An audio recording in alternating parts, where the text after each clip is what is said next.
Well, hello, good morning and welcome back to my channel and welcome back to Malaysia. In fact, I'm actually in the royal town of Perak called Kuala Kangsar, which lies about 30 kilometers or so southeast of where I've just come from, which is the second largest town in Perak called Taiping. If you like to watch a video all about Taiping, you can in the top right hand side of your screen now. Plus it lies about 25 kilometers northwest of Perak's capital, which is the big city of Ipoh, which is going to be my next destination. But I've come here because I've actually been here before, back in 2009, and it was a beautiful town. So I thought I'd come back again, show you guys what there is to see here, because this big tree behind me might just seem like any old tree, and it is an old tree. In fact, it's the oldest rubber tree here in Malaysia, and it was planted by an English botanist back in 1877. So it's one of the first of the town. There's quite a few towns here in Perak who claim to have the first museum and the first school and the first this, that and the other. So the other claim to fame here is that it's the royal town of Perak. The Sultan of Perak lives here in a palace. We're just going to go there soon. And also it houses what I think is one of the most beautiful mosques in all of Malaysia, so we'll definitely see that. So anyway, without further ado, let's start by going around the town centre here, and then we'll just go outside and visit the mosque and some other sites that way.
So Kuala Kangsar has quite a lot of very posh schools.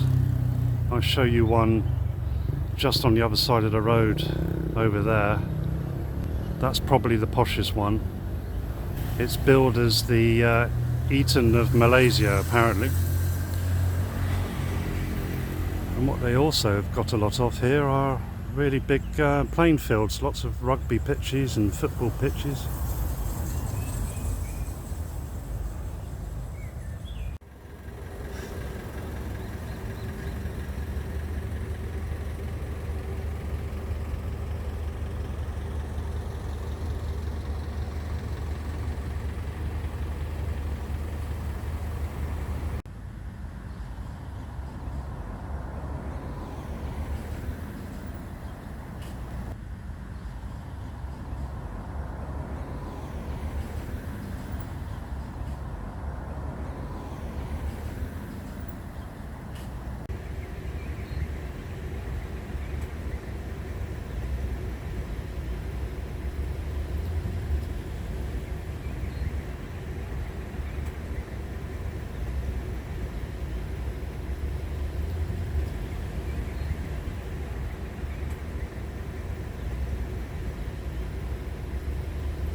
you have to get up early if you want a service in English, because it starts at 8:30, and I've just arrived at 10:30, and there's a few Tamil Indians around for their service.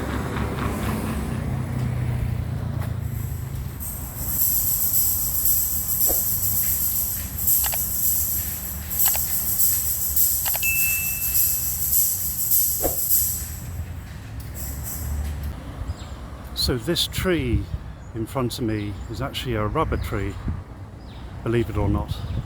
You can see it's quite a bit bigger than your average rubber tree. That's because this is the first ever rubber tree in Malaysia, and it was brought over as one of 9 seedlings by a botanist. I think his name was Henry Nicholas Ridley. I'll put his name up on the screen if I've got it wrong, but he planted this here back in 1877, and it was then the introduction to all the rubber plantations that there are in Malaysia. And at one time Malaysia was the world's leading exporter of rubber, all thanks to one botanist and one tree.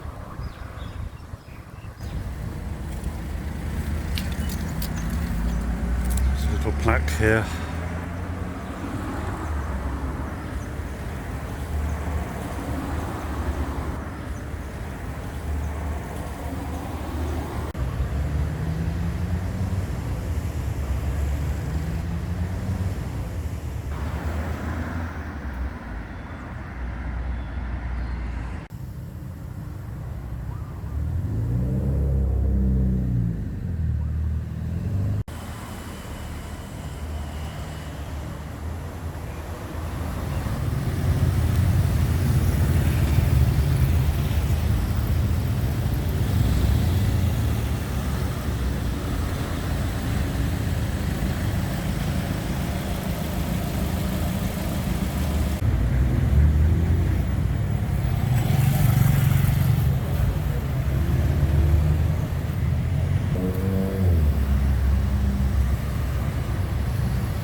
So we're right in the heart of town now, in this little square here, and just where those cars are going is the main shopping street.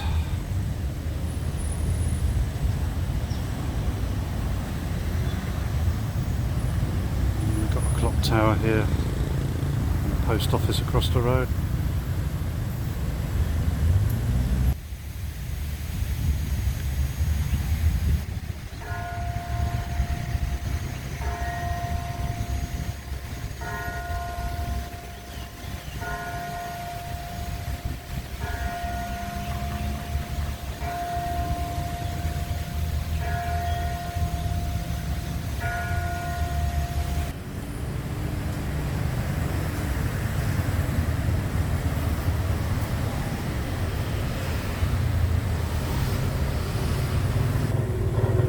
So right in this little square by the clock tower, they've got a very useful map here.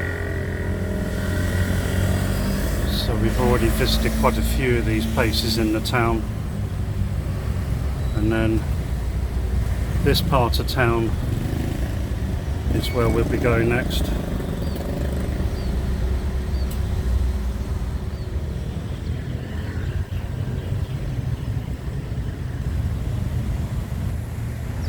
And yes, this is an airplane right in the middle of town, a fighter jet no less.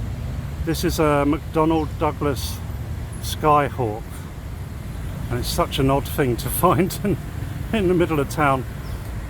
And I read that it actually got presented to, I think, the Sultan of Perak back in 2004. Not too sure why, but there you are.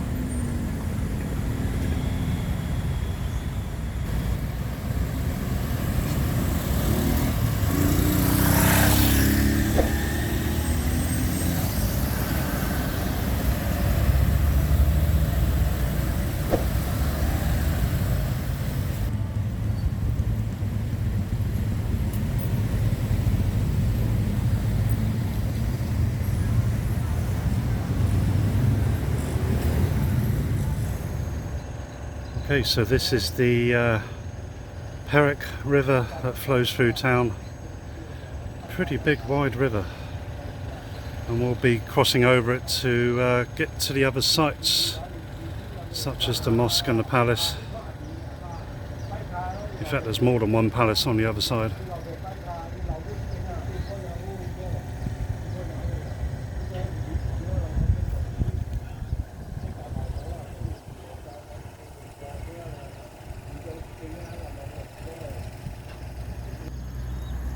So I was wrong, we don't actually cross over the river here, we just go alongside it from the town centre.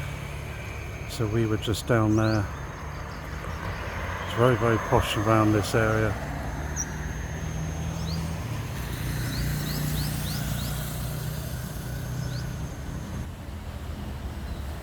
So here we've got 3 armoured scout cars.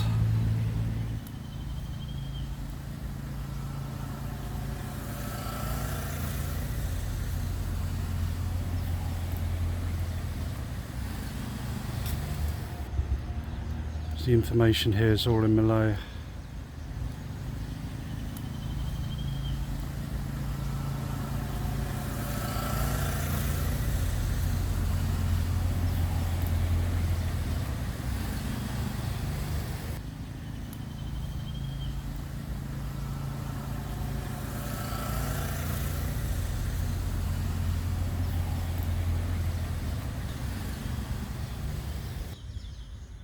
And you can see some very, very nice houses here.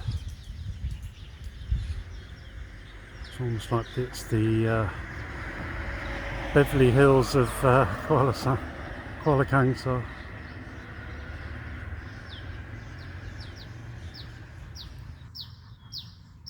And this is a gallery here, the Gallery Sultan Aslan Shah. I think it's probably the Sultan's art collection. But as you can see, it's closed, it's been renovated. And I think it's been closed for quite some time. So this is the Royal Mosque of Kuala Kangsar. And as you can see, it's pretty impressive. Very, very pretty. And it was actually designed by an Englishman. I'll put some information up on the screen of who the architect was and when it was built and such like.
And right next to the Royal Mosque we've got the Royal Mausoleum.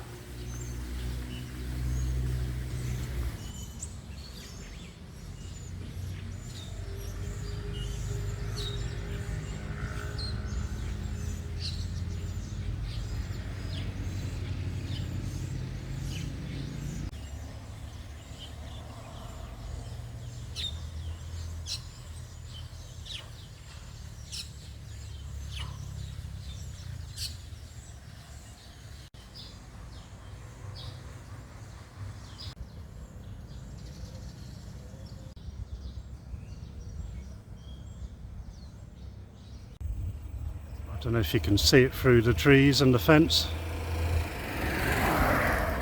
but that's the Royal Palace.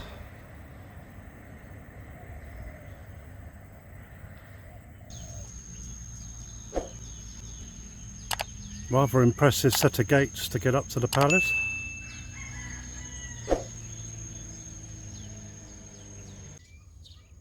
And this is perhaps Kuala Kangsar's most famous and beautiful site. This is a wooden palace that was built for Iskandar Shah, former Sultan, back in 1926, I think. I'll put some information up about it. Unfortunately, it looks closed. In fact, there's a sign saying closed. But I've been round it before, so I'll put some pictures up of when I went around.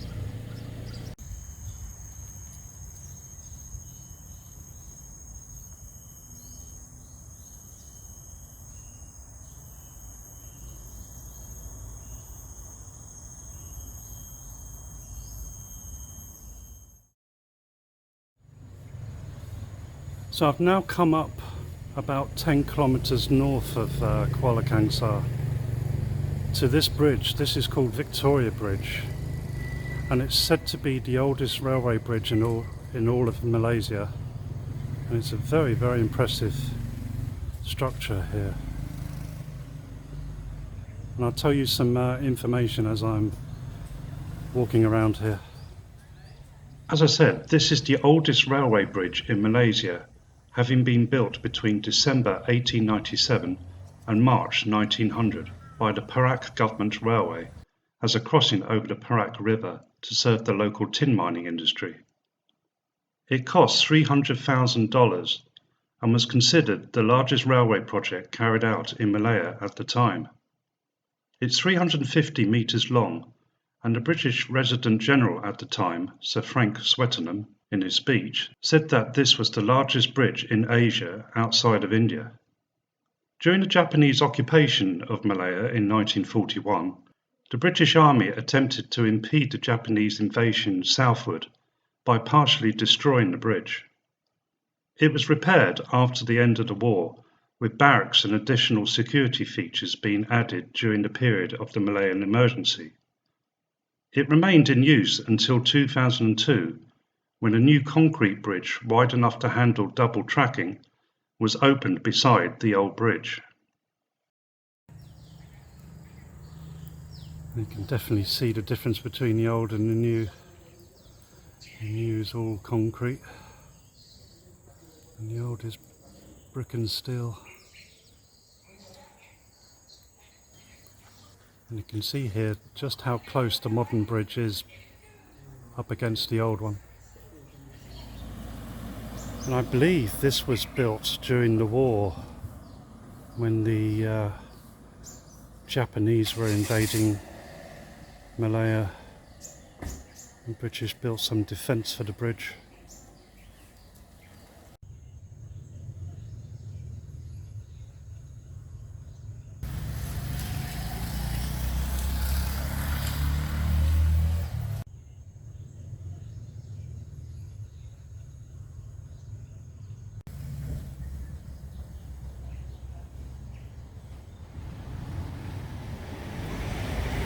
Still got the old wooden sleepers here.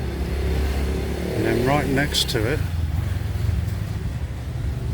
this is the more modern bridge. You can see the electric cables there.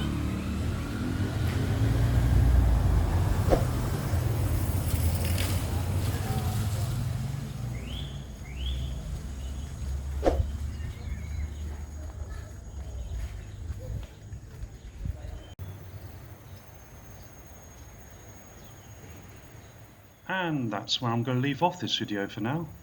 If you like it, then give me a big thumbs up, and why not subscribe to my channel down below.